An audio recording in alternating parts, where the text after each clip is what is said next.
So I believe it's important that we don't leave behind physical education, but it's almost a crime that we're not trying to educate young ones, getting more physically fit, learning how the body is so your house.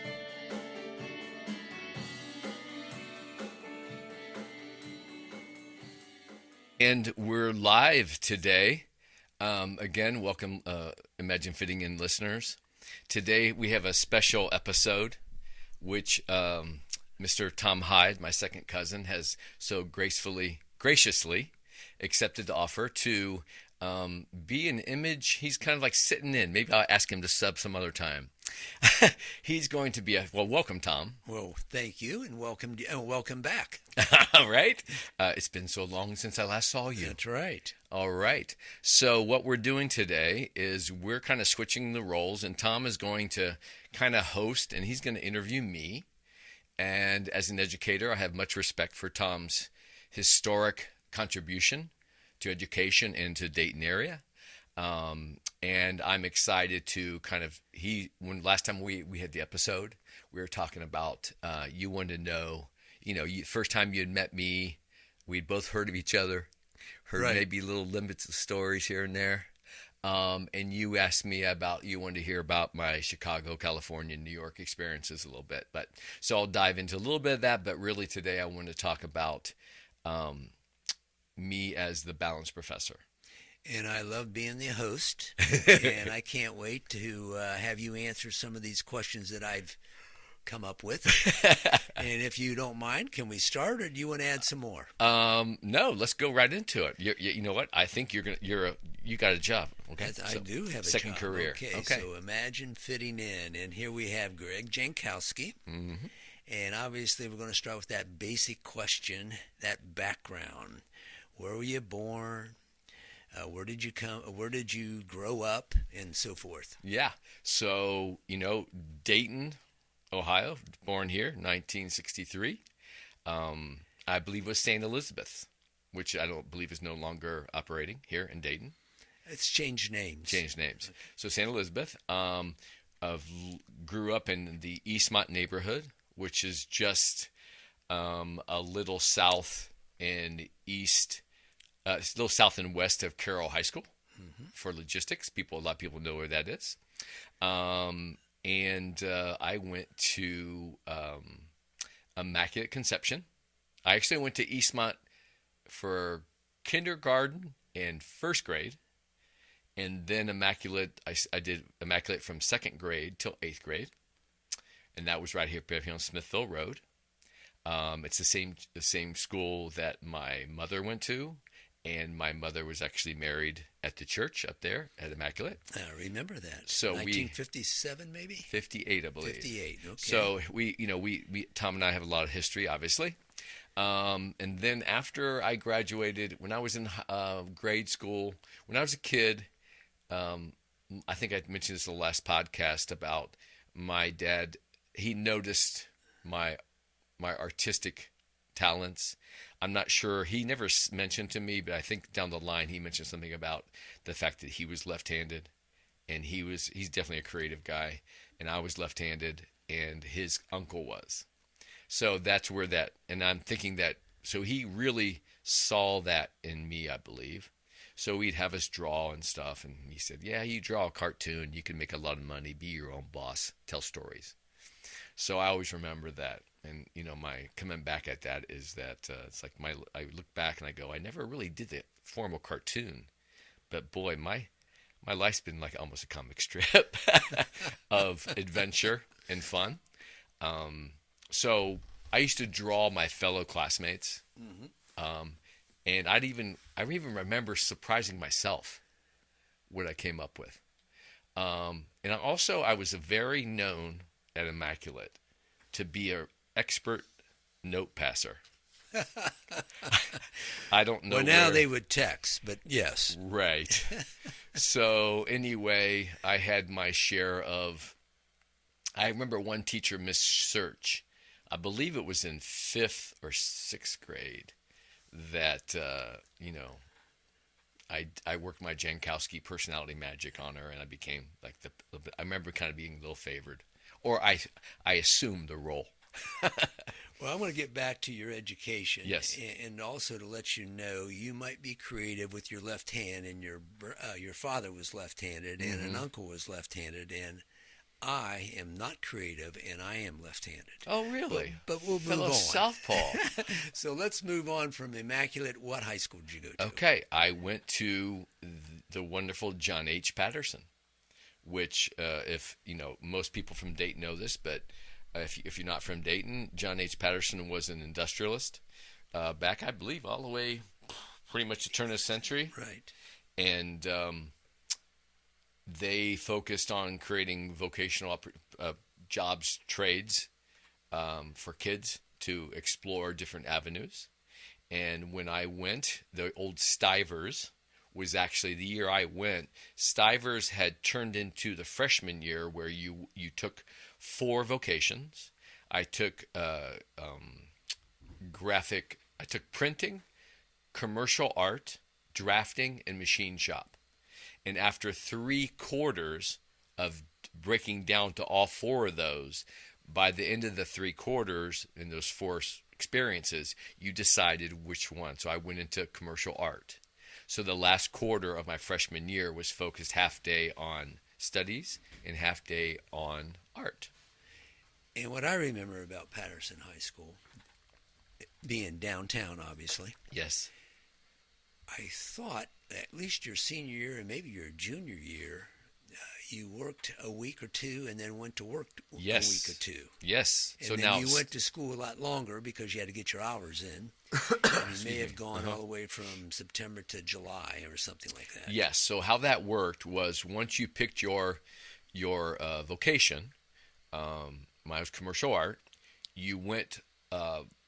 Half your day was commercial art, and half my day was studies, academics for sophomore year.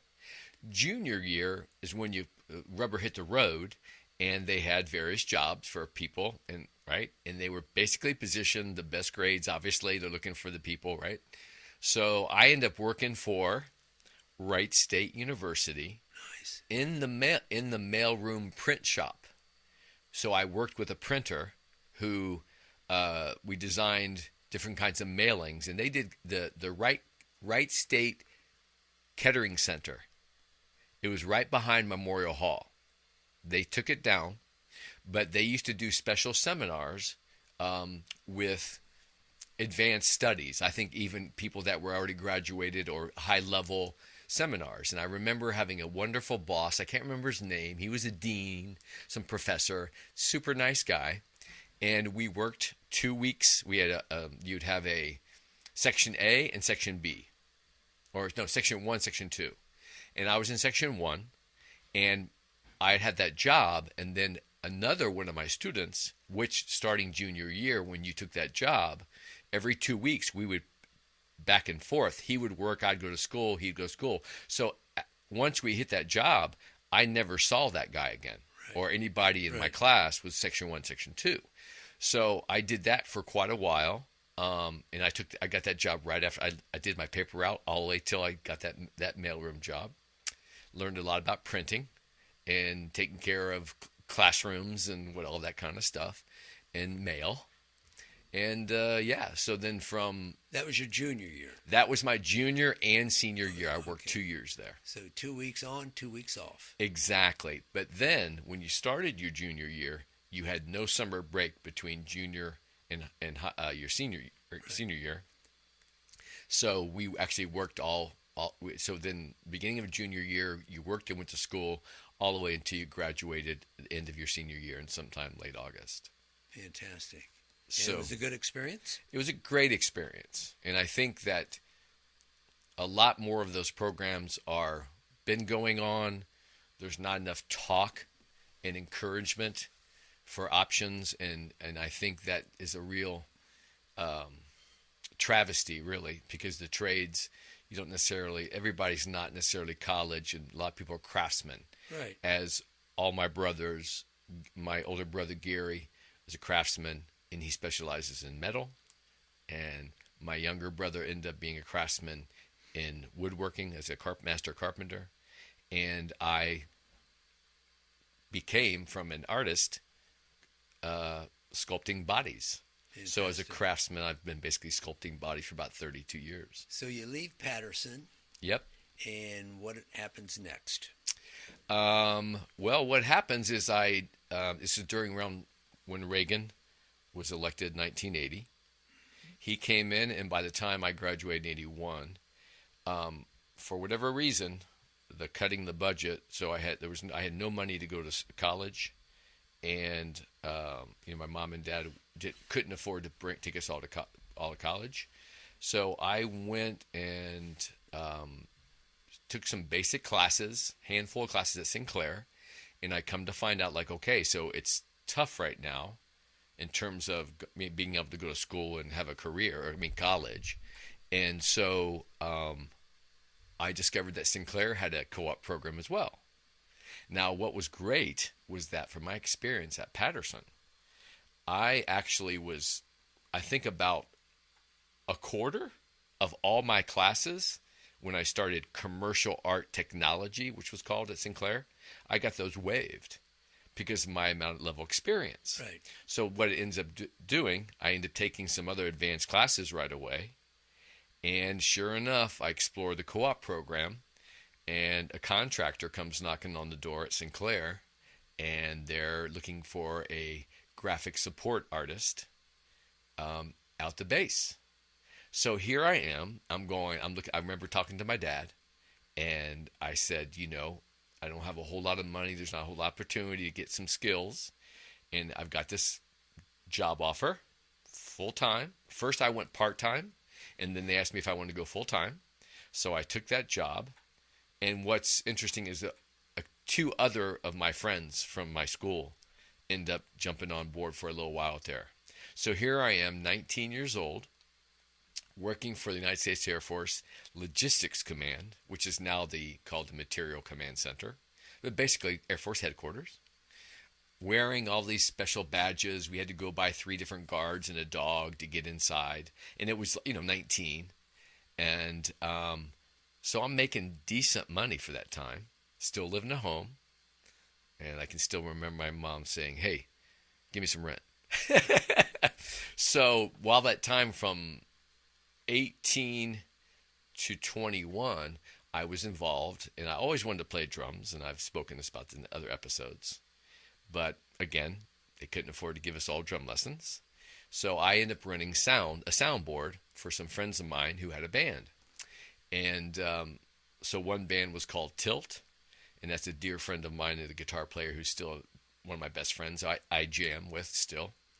And he was a real strong mentor, influence on me, because once he ripped off a song on his Gibson guitar with a Marshall stack, and I'm 14, I'm like, oh, and it's something I always wanted. Because I grew up, remember when I was really young, I'd be laying on my back and put my feet on the speakers, and my mom and dad would be playing Herb Alpert on the console. And there's something about that sound and that vibration I was just attracted to. Well, fast forward, I'm running sound. The guy goes, "Hey, you want to be in the band?" I'm like, "Yeah, okay, buy the soundboard." You're a member. So I got broken in with that way. Ended up running sound for another band who, this was it was called Broken Arrow. Shout out to Kevin Voorhees, Steve Speranza, and Joe Brock. A 3-piece that were dynamic. And we played all around the city. You name it. The She nightclub, the Mouse that Roared, Obadiah's, private parties. We played down at the Oregon District for a place that right now is down there in Oregon District. It's called Lucky's. Mm-hmm. And if anybody's from Dayton, when you first walk down, it's on the second little place. At the time when we played there from 82 to literally almost 84. And we played 18 weekends straight. At the time, it was called the American Saloon. And a family had owned that for 80 years at that time. So we played there, had a heck of a good time. And I was still working at the base, and then as a contractor. And then the job went off base, still working for the contractor. And I remember it was around 1984. that my sister had moved with her husband. My late sister had moved to her husband. He's from France. He went to OIP school here. He took off to Chicago because all his buddies were going off to Chicago because Chicago was the print capital of the world. Anyway, fast forward, they move there. I help her out. And then I decide I was either going to buy a 1984 Chevy Blazer, the first SUV, or move to Chicago. And what did you decide? I moved to Chicago. My sister would send the want ads from Chicago, and it would be as thick as a Dayton paper. Wow. And I go, okay, I'm going. Nobody told me there was twice as many people looking for those jobs up there. Right. So I moved up there in 1984. So in 84, Yep. with this experience that you have, or Mm-hmm. had, what happened? It's interesting because, I was ready for a new experience. The band, we actually won the first Battle of the Bands. Shout out to one of my fellow students, Karen Montgomery, her late husband, Montgomery.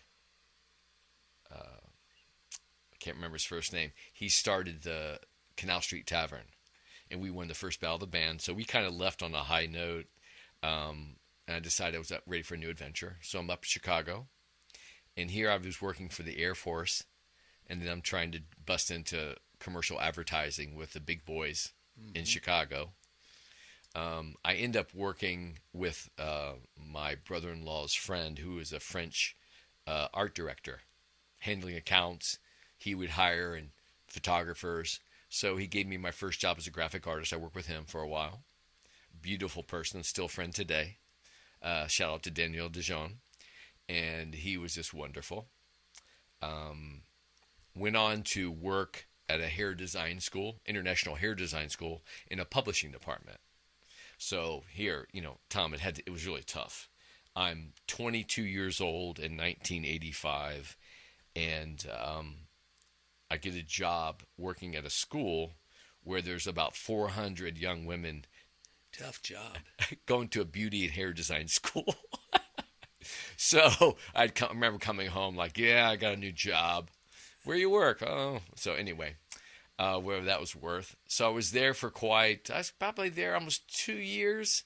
And then I ended up working for a studio downtown Chicago that we did a lot of work, a lot of ad work for Sears and JCPenney, which if people don't realize, JCPenney and Sears, they were brothers, competing brothers that owned those two stores. And we now know time over that. So there I am. But I'm going to just enter in here a little Yes. bit. What a resume builder you had. I mean, you think about Patterson Co-op, and then after that at the Air Force, and now in Chicago. I mean, Eclectic. Yeah, I mean, that's a page and a half for sure. Yeah, at 24 years old. Yes, I agree, and I think that probably was a huge help in terms of just resume, right? Right. Oh, this is somebody solid. Right. So I did that for the JCPenney and Sears stuff. I did a little illustration and some print work for the newspapers back when it was, really still a thing. And I remember I was working there, and I know what happened.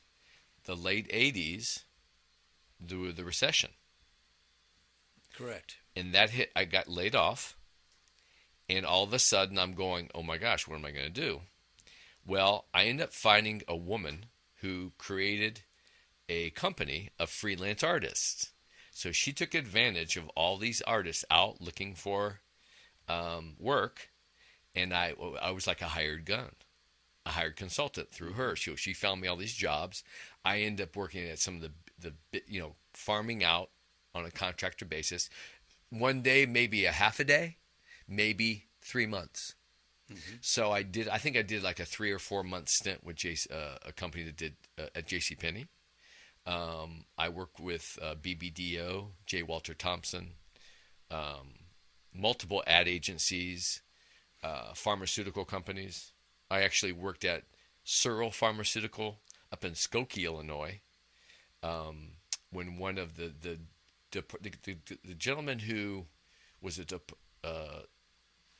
Department of Defense guy for George Bush Jr., he was actually at the time the CEO of that company. Well, that's a time in my career, in my artistic career, that I had kind of an epiphany in terms of I was working for this big pharmacological company, and they were celebrating their third drug with $100 million in sales, whatever. And I had been into fitness ever since I was 18.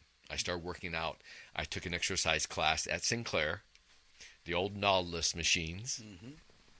And if anybody's that old school, they'll remember before that they were universal machines and then free weights. And I got hooked on exercise. And exercise has been always my working out. And I've said this before in my other episodes that Arnold Schwarzenegger was a big influence, of course, right? I just wanted to be stronger. I was heavier as a kid. I was athletic on the street ball. But through high school and whatever, I didn't really play a lot of organized sports. I played fifth grade Pee Wee football. That's about it. Mm-hmm. And then I played tennis and I swam. And, of course, my dad taught us kids when we go to Florida how to body surf and ride the waves. And the swimming pool was a big deal, diving and all that kind of stuff. So I found myself working out. So I would literally, when I first got to Chicago, I'm 21. I'm going to the Chicago Lawson YMCA. And after I go to my job, I don't know anyone. Nobody told me my brain wasn't developed yet.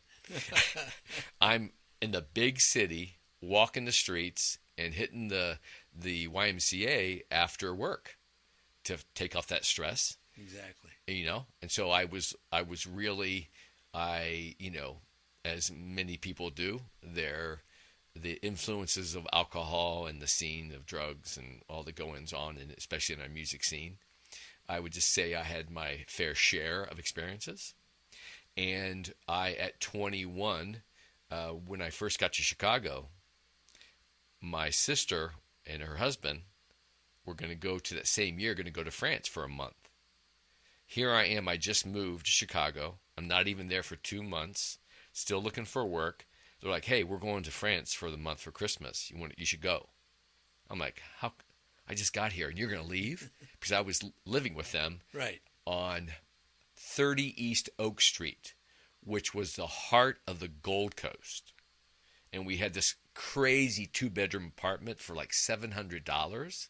Now it's not even an apartment there, but it would cost you $10,000. Right. It's just crazy.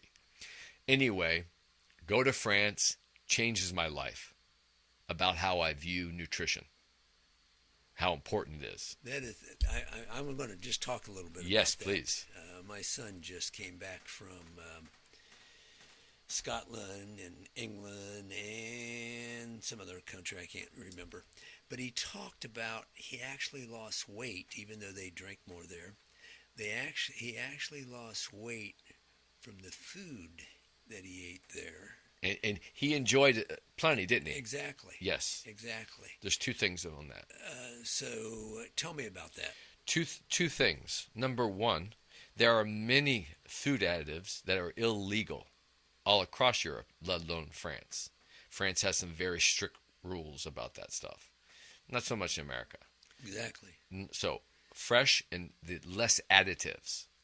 And then they I believe, if it's still true, that, America was heart disease, right? Number one killer. Exactly. Over there, I believe at the time when I was thinking back, liver cancer or cirrhosis of the liver for the alcohol. Oh, for the alcohol. Now, it doesn't mean, right, because if you drink that much alcohol and you don't really have yourself together and eat right, that you can go downhill anywhere, right?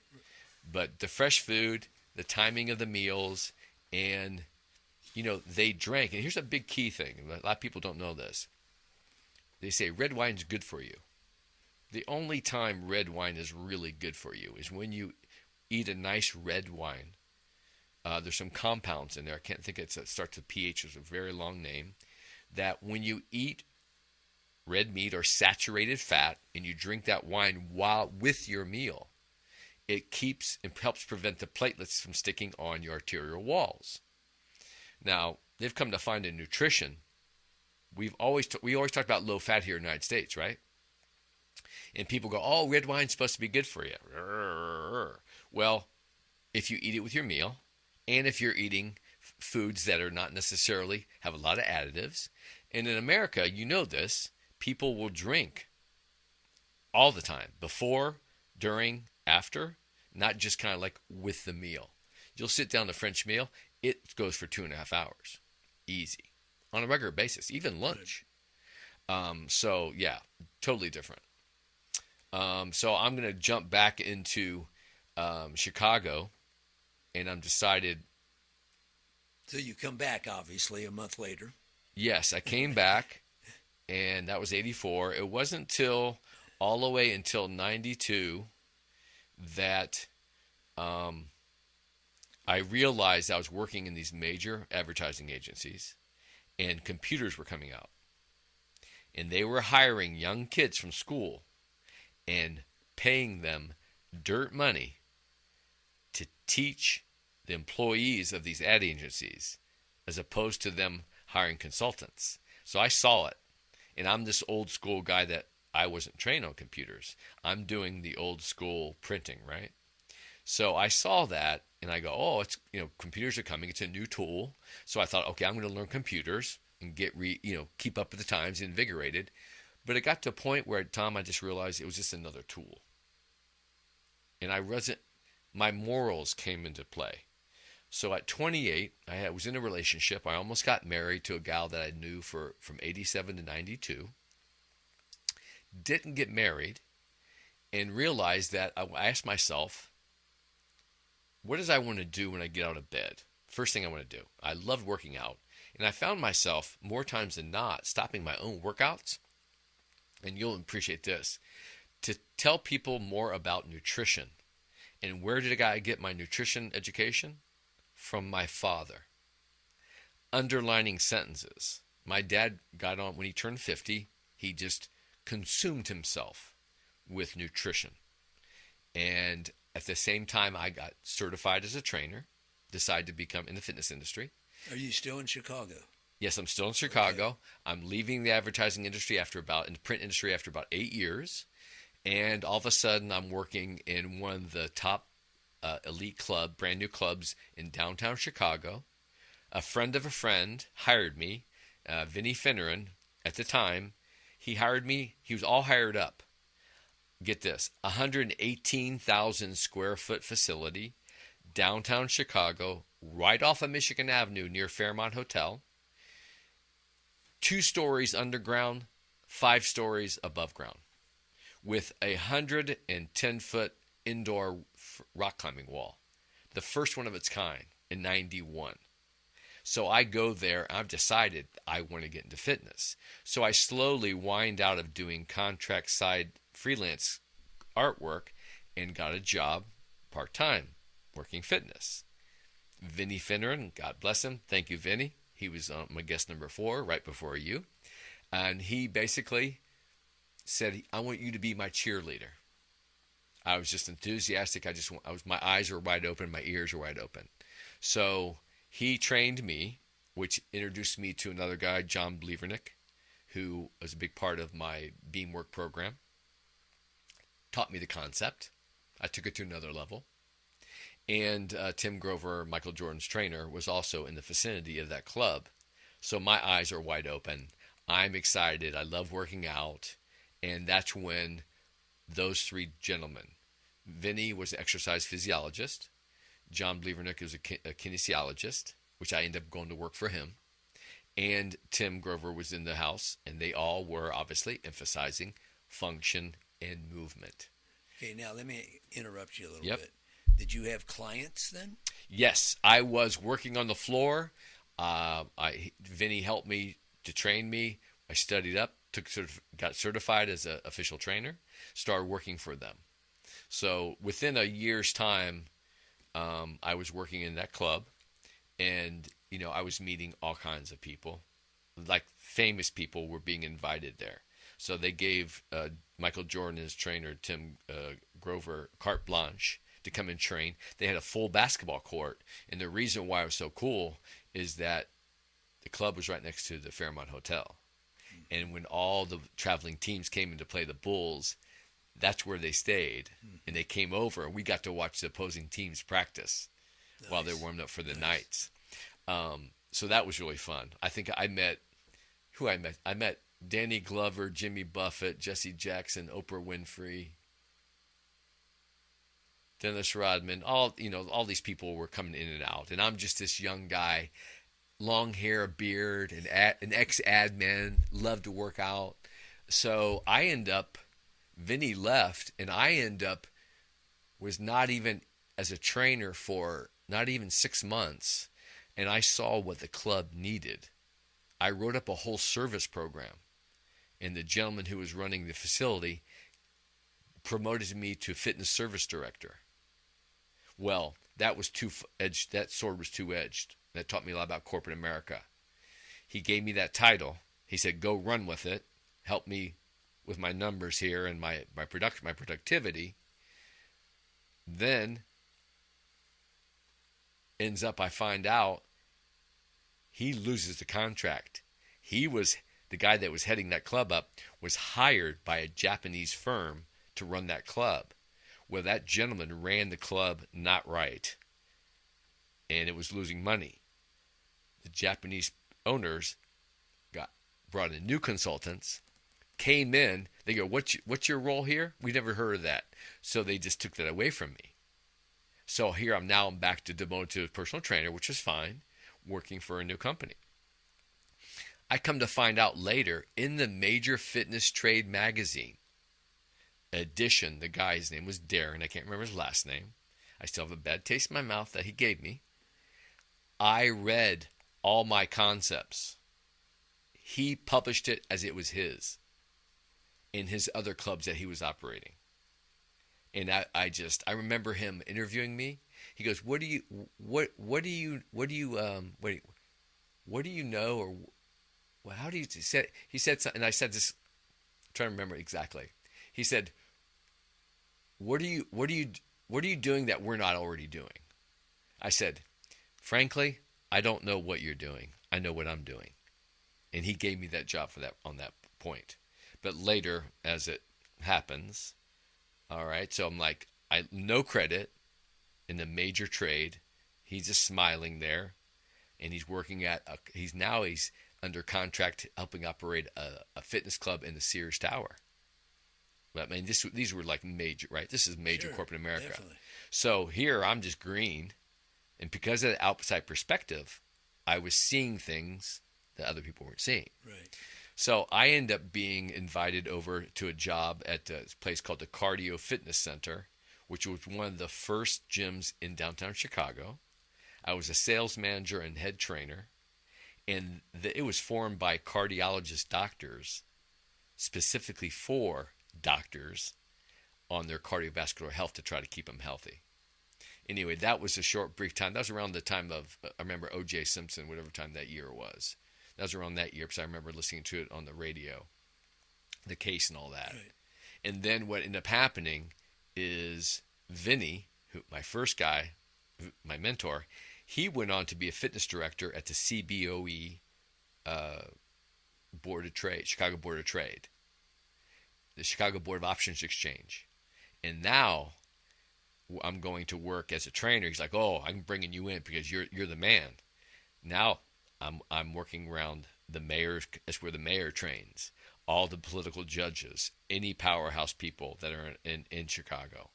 So I'm training these young crazy traders, waving. Right, exactly. And I am training some very older, influential traders, wise men, in terms of like their advice, because I saw a lot of young bucks burn out, come and flash in there.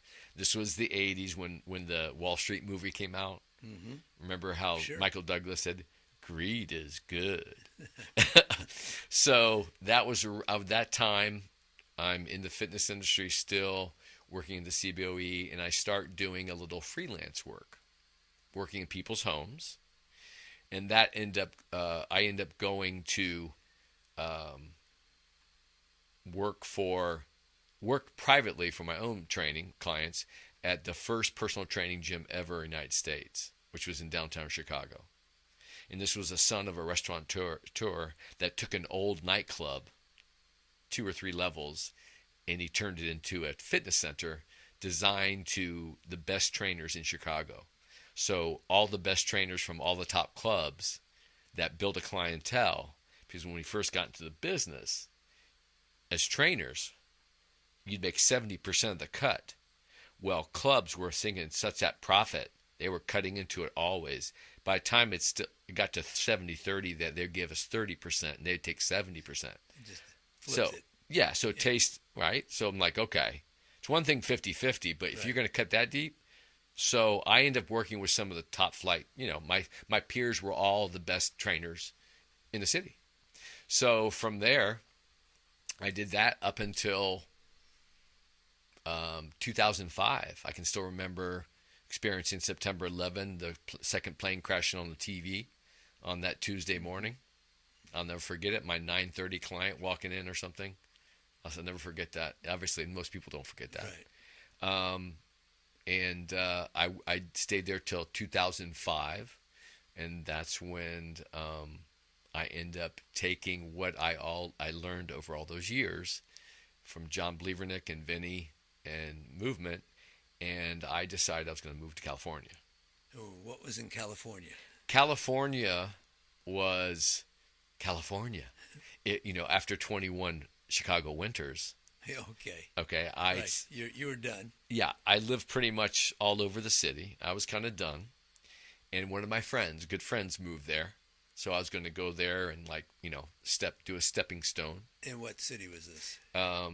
Santa Monica. Okay. And Brentwood is right along there. And, we're talking about West LA. Right. Where all happens. I ended up working in West Hollywood at a club called, I think it was an Equinox. And that's I actually met and had like a full 20-minute conversation with Jodie Foster about muscle cramps. And she calls them, I walk in by her, she goes, she's on like an elliptical machine. She goes, hey, excuse me. She goes, you ever, what causes, I got a stitch. I'm like, a stitch? And I never heard of that term. And we figured out it was a cramp. Right. So I ended up talking to her. And I don't know, I tell this to people all the time. I didn't end up training her, but this was West Hollywood, and it's a big gay community, but there's a lot of people that live there and they started their careers because it was affordable rent. But then it slowly built up in popularity. So you'd have a mix of various people. So the big thing with that club was whenever they hired me from Chicago, they're like, oh yeah, you can, I hired a job. I came out to have a job there. I go there, and what I find is my first question that all my peers are asking me, you know what it was? Give it to me. Not your experience. Are you an actor? And what I looked at him deadpan, I said, what? Don't I know my lines? Where are we here? So there was it's in LA, it's about getting somewhere. If you can't help somebody get along to the next level, you're nothing. So when all of a sudden I'm sitting there having a conversation with Jodie Foster for 20 minutes, they're thinking, oh, this guy's going to try to, he's going to try to secure her as a client. I was just being a nice Midwestern guy. Right. And I wasn't I knew my limitations, right? And I wasn't going to assume anything. I just moved there. So all of a sudden I get all this vibe. So it ends up that all his buddies, the guy who was a fitness manager, was kind of not square. He was just filling bodies with new trainers for me, whatever with me. And it come to find out that he actually claimed that I was trying to take clients. And just said, you're fired because you're trying to farm clients out. Because this is very volatile. Okay, this is Hollywood.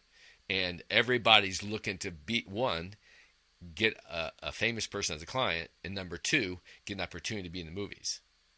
And it was cutthroat. So all of a sudden, I'm like, what?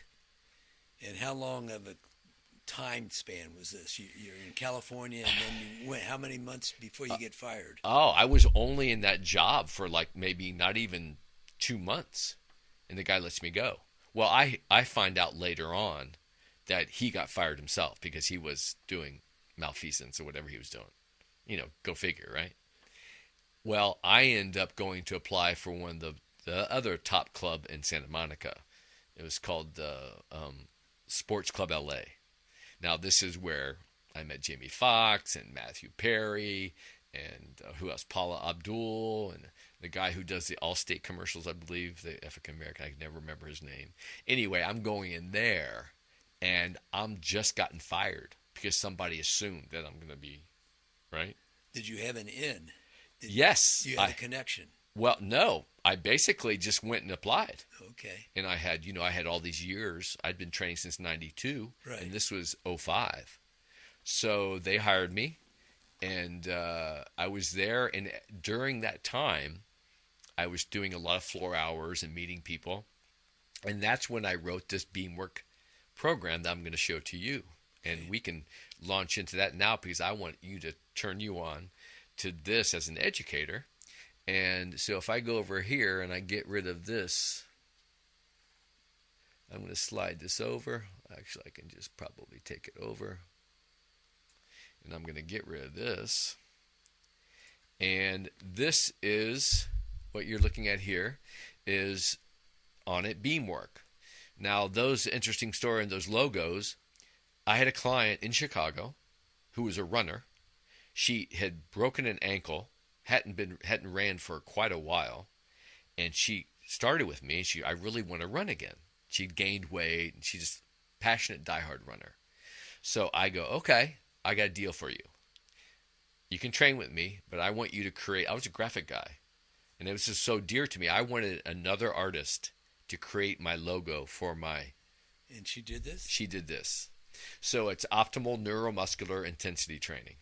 Okay, and it's called On a Beamwork, and you'll see why, because this is my bio.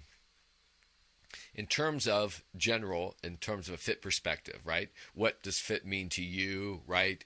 What were the circumstances of how, what age did you solidify your idea of fitness, right? Because it can be a touchy situation. Oh, I'm not fit. I don't want to work out, all that. So I think it's important that initial forming experience, was it negative or positive? If you were a kid, when I was a kid, I was heavy going through my later years, and I wasn't really physically active, and I didn't have much confidence. So I wanted to try to create a situation where your PE experience was a little bit more fun or approachable and functional towards movement. So we know that long-term sports medicine is so advanced that athletes can have very long careers if they avoid catastrophic injury. So this is the Kids On It program this was my initial program I created to help educate kids early on functional movement. And this gentleman there, if you see in the red ball there, his name is Phil Lawler. He's since passed away. Him and Paul Zentarski. Paul is still running the program, even retired. They created a program where they were teaching traditional sports, baseball, football, basketball, but not all the kids in the school were physically active. Right. And so their PE, they decided they wanted to create something they called PE for Life. That's in the blue dot there. And they basically started square dancing, obstacle courses. They got fitness equipment, and they made it mandatory for the kids to take some kind of fitness engagement. Well, this gentleman, Dr. John Rady, wrote a book called Spark. It's about exercise in the brain. Well, Phil Lawler and Paul Zentarski were doing their work. Dr. John Rady had been around for quite a long time. He discovers Phil and Paul's work. He writes the book Spark is all on Phil and Paul's their work. Their science scores were in the top 20 in the world, and their math scores were in the top. No, take this back. science where they were rated number one in their school district for their kids taking the tests on science, number one, number three in math. And they proved that when they put the kids out, say you have trouble in a math class. So first period, they give you a heart rate monitor. They have them run, get their heart rate up 20% of their maximum, 80% of their maximum for 20 minutes. They come right in after that. Their brain is woo. They come in, they take right that second period, they go right to their math class. They had their full study. Grade point averages were 15 to 20% higher. So they were able to address subject matter with kids that were having problems. So here's the evolution of making movement. We know history of Olympians, athletes, experience in the fitness, and I wanted to make making movement matter. So in other words, I wanted to try to create a system with this 21st century balance beam that sits on the floor that you could set up in the classroom and create movements and talk different critical concepts. Because I know you're familiar with the 3 C's are? No, you're going to have to tell me. Critical thinking, problem solving, communication, and collaboration, right? So those 3 C's, and my mission was to try to provide progressive fitness education products in the programs that are like, hey, let's pull the desks to the side of the wall, and let's put these beams down, and let's do some movement, because I was the kid with my foot shaking underneath my chair. I was a smart kid, right. Couldn't keep my attention. Right. So it's I've been using this as I've sold it to trainers and fitness clubs, the general market, general public, and obviously the schools and PE teachers, which Phil Lawler, God bless him, he inspired me to say, I showed him my fitness program. He invited me to all the top-level fitness educators at the time. Here I am with no kinesiology degree.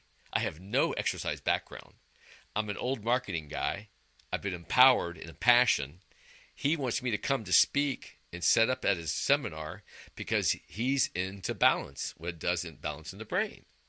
So I end up donating my system to him, which they have and they've been using in their program. He goes, go back to the drawing board. I want you to take it back to educating in other subjects. So he inspired me to create this program I'm going to show you. So we know that, usually we can use my program for high performance extreme conditioning. And here's important, injury prevention. Proprioception, the word proprioception, literally means ability to understand where your body's in space at any given time. And that's kinetic awareness. You've heard the term kinetic awareness. Mm-hmm. Well, in the advertising game, in commercial gyms, we went from functional fitness when I first started to all they wanted to use with the word was core. Core. They still use that, don't they? Exactly. Well, people said, oh, they come in blindly as a consumer. And I got to work on my core because I'm told I'm supposed to work on my core. It's everything. Right. Most of them weren't educated about the fact that it's around functional fitness. Excuse me. So we know as the information age comes in the early 90s in the internet, productivity demands are up, physical activity levels are down, right? Computers. High-tech society, what are we doing?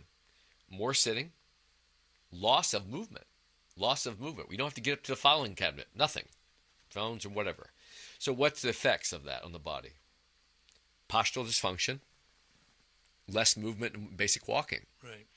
So the physiological is obesity and their functional mobility is compromised. So that being said, the psychological effects, more stress, more disease, more different kinds of disorders, all related back to, right, exercise in the brain, right, or lack of. So all of a sudden, I'm like, okay, recreation, exercise, motivation. Back in the day, so the clubs were really big and popular to our baby boomers. But the younger kids, when they started working so much, they wanted to be outdoors. They didn't want to go to health clubs. So that's why recreation activities boosted up so big. And health clubs were like that market of the baby boomers and the Jane Fonda and step, all that kind of stuff. So, like, what do you do? Where do you begin? So I thought, okay, education, education, education.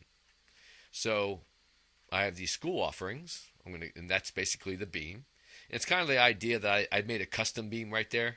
And it was sort of like a kid having a skateboard, putting stickers on it. Mm-hmm. Okay. So I had this idea of being able to create a vehicle. And I'm going to show you this video now here. That I set this up. And we will play this. Professor.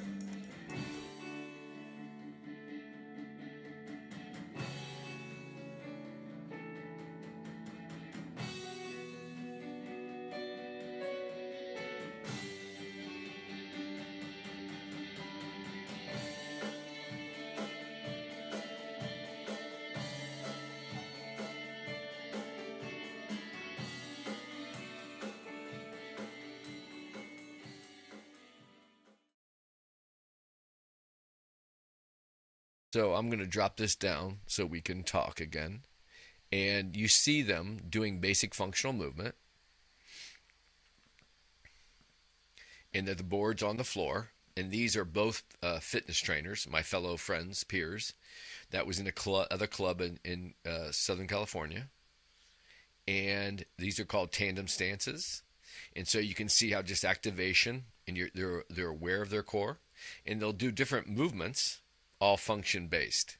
And now so we'll shift and we'll show, you can see where these people are very fit, but the fine tune of just right holding them in space, their brains, tons of stuff's going on in their brains, right, simultaneously.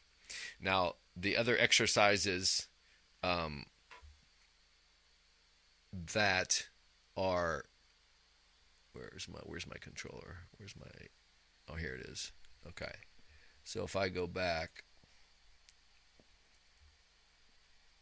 and I'll try to show you this one, and I'm gonna, okay, they want, okay, here we go. And this is an example of more kinds of movements that you can do with something in hand. And she's just doing a basic calf raise, but she's got a core awareness, and it goes into various different progressions of activations. And having her hands above her head changes her center of gravity.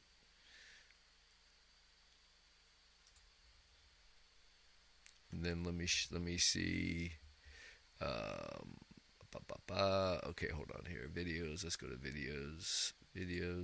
Well, let me just ask you, these two items that you have here, yes, these two segments that you have here, yeah, are they doing that now? Are they doing that now in terms of who? Anyone. Well, like physical therapists, when physical therapists see me use these concepts with people, you know what they do? They just go, you can get somebody to do that. So there's all kinds of different functional movements, but I'm going to breeze through this. But from a standpoint of kindergarten to 12 years old, you can introduce the concept with playing games with real-time household products under time. And you can even do nutrition. You can apply nutrition to it. And you can do just a physical under time on different kinds of movements and goals. It's like a time tracker. And so I have basic, it's a basic strength program. And you can see that I have all these different exercises, which I haven't really showed a whole lot of them.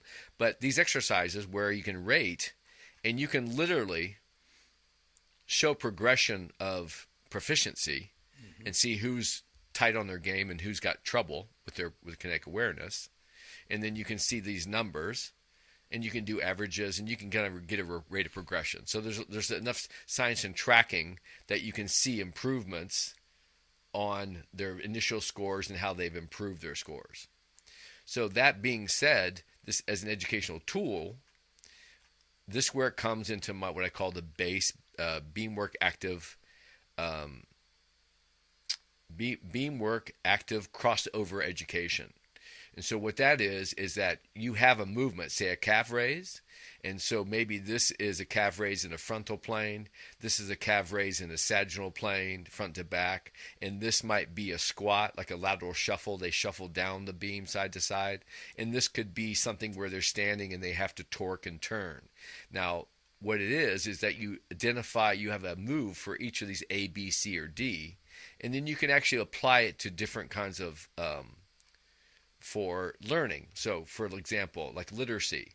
So, like a character, say they read a story, and they're coming in to try to go over it, and this could be applied to almost anything. So, you have these groups of people, have like more than one person at a time, and you can actually, they can work in groups. So maybe one guy is more athletically inclined to be able to perform it. So one guy's Michael Jordan, another guy's Bill Gates. Mm-hmm. So you put a mixture of those, and they try to like both learn their skills and say, oh, I think it's B. We have to do that exercise all together.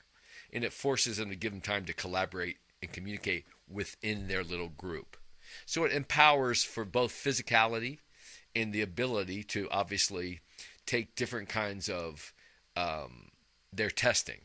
So I have yet to find a school that even, it's just very tough in terms of when we're talking about people, educators in the education system, where we know this is still, and I know you know this, the amount of funding that gets toward the math and what's the math technology, STEM, all the STEM programs. So when budget's tight, sports and arts are always the first to go. Exactly. So if we can create from a mindset and teaching concepts in science classes, in math classes, in every critical, can we create a physical platform that the history shows and the research is proven that it improves the capability of learning.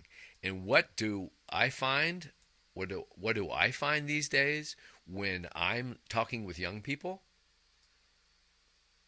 Problems with looking me in the eye, problems with communicating, confidence, being, so much in their computers and their handheld devices that their social skills have not formed well, outside the schoolroom. And we know that now a lot of schools are being very proactive and saying, okay, no phones. Right. They're bagged up. Took them a while, but you're right. Exactly. They're bagged up. Right. So, there's it's funny. There's a vocational educational program that helps people recovering from addiction and mental health issues. That's in Greene County, Ohio here.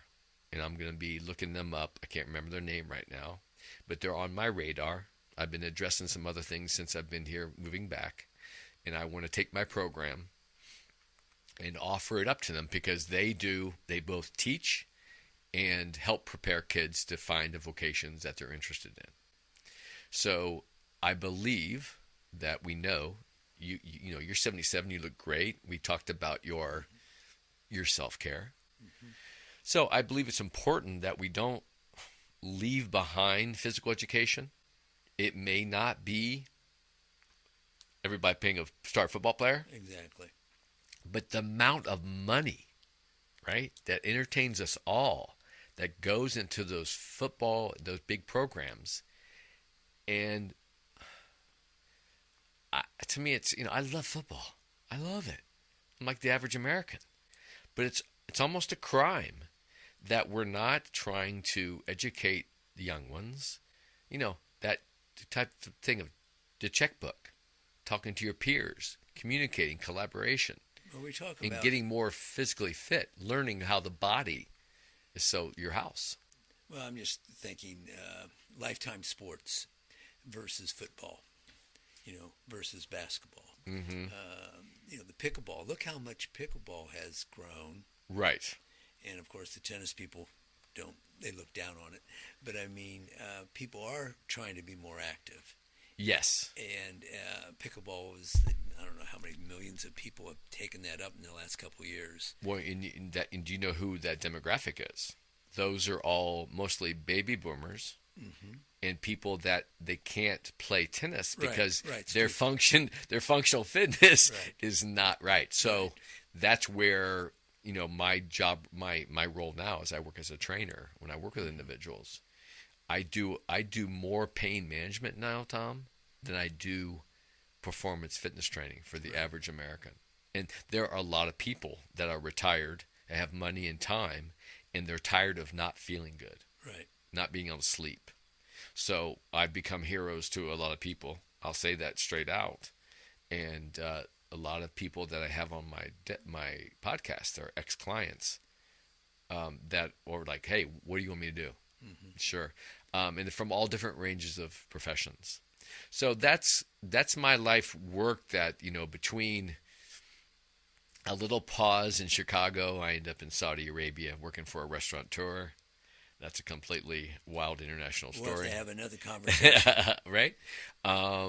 So, yeah, that is, in essence, how I developed from all the way from immaculate John H. Patterson, working for the Air Force, and then comes to find out I circle back around here. I work as a personal training manager over at a place called FitWorks, right in my neighborhood. When I got back in 2019, I wasn't there even for a year, and COVID hit. And we know how that decimated the industry. Everybody scrambling online, all the Zoom calls and all that stuff. And then I actually end up during the COVID, I did one of my paintings, and I actually worked for FedEx, delivering vaccines, while the fitness industry was trying to get itself back together. And then here I end up going back to work for the Defense Department and working out the base again. Now, when you're at the Defense Department, at the base, are you in physical fitness?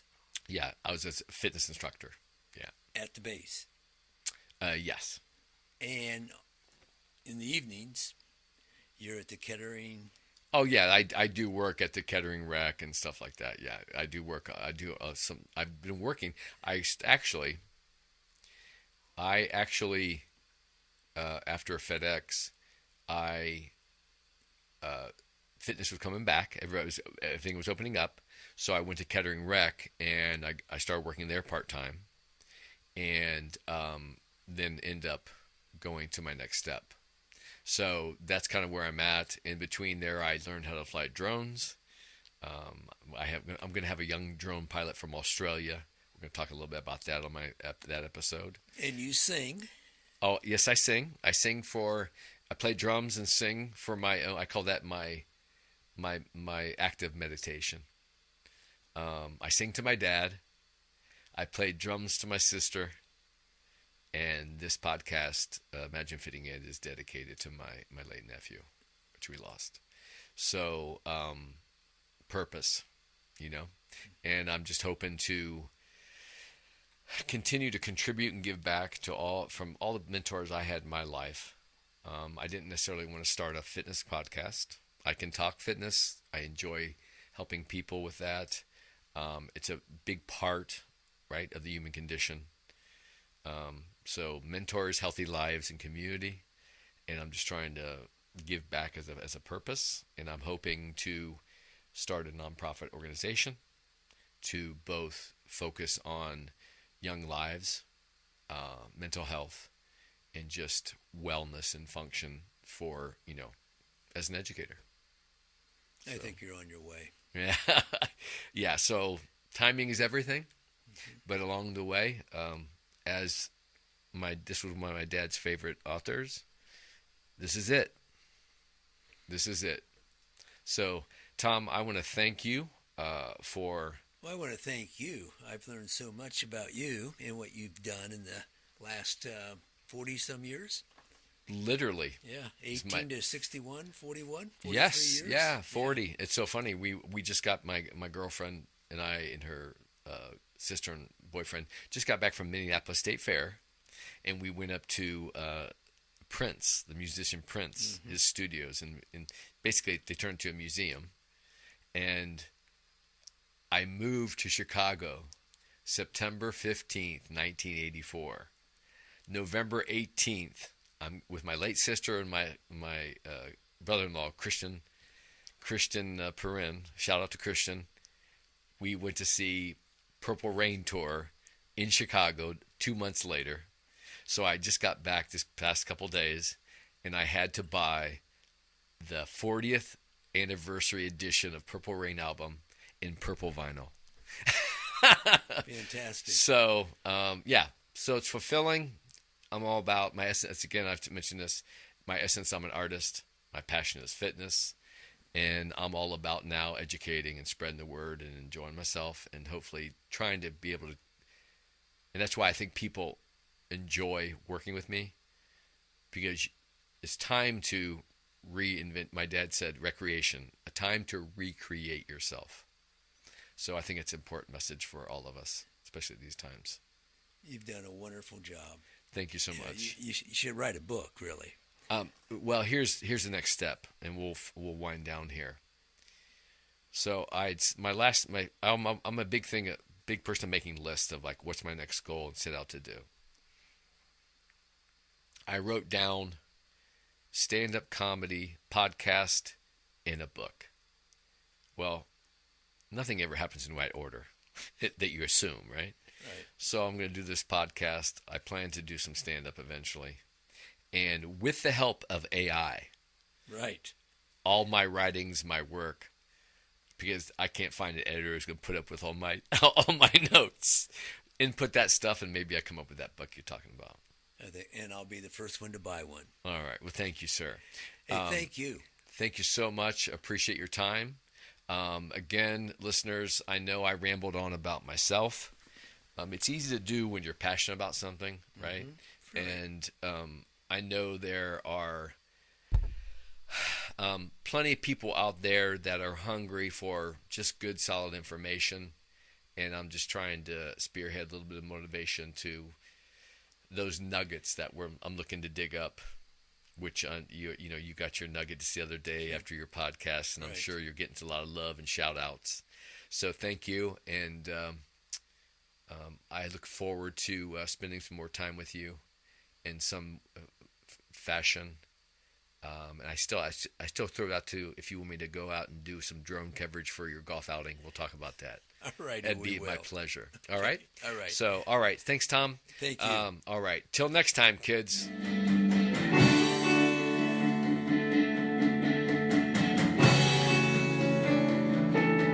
Professor.